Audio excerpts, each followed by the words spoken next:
Hey, what's up, everyone? I figured I'd get a chance to discuss my thoughts on what I thought about the rise of Skywalker, the ninth and last installment in the Skywalker saga and the conclusion. That started 42 years ago with A New Hope. As who would have thought after nine films in the episodic saga that I guess the Star Wars series, I guess at least for right now, with the Skywalkers as the focus comes to a conclusion. So, of course, a little, I guess, how would you say, a little interesting trivia bit that Anthony Daniels, who plays C-3PO, is the only actor to be in all nine films. And of course, the events of this movie take place about a year after the events of the much panned, much Last Jedi, which I don't really consider a Star Wars movie.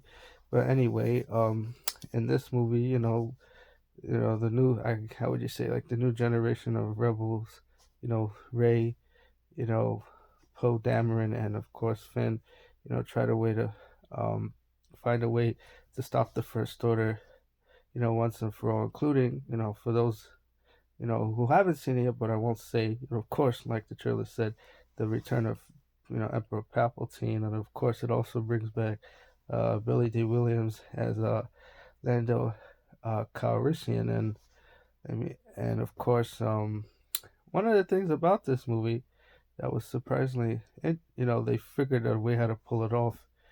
Uh, was how do you incorporate Carrie Fisher into the movie, even though she passed away after filming her scenes from The Last Jedi, and of course they used like unused footage from Force Awakens and Last Jedi, even though you know if she wasn't if she didn't pass away, it would have been interesting to see how big a role Leia would have had, had she been had Carrie Fisher still been alive. And I will say it was interesting to see past characters from previous films, and of course also see how the battle between the Jedi and the Sith come to its full right conclusion once and for all. So I will say it was an improvement of sorts over the Last Jedi, which many fans weren't happy about because of, I guess this, how they thought at the time the Last Jedi was going to pick up, you know, from the plot points that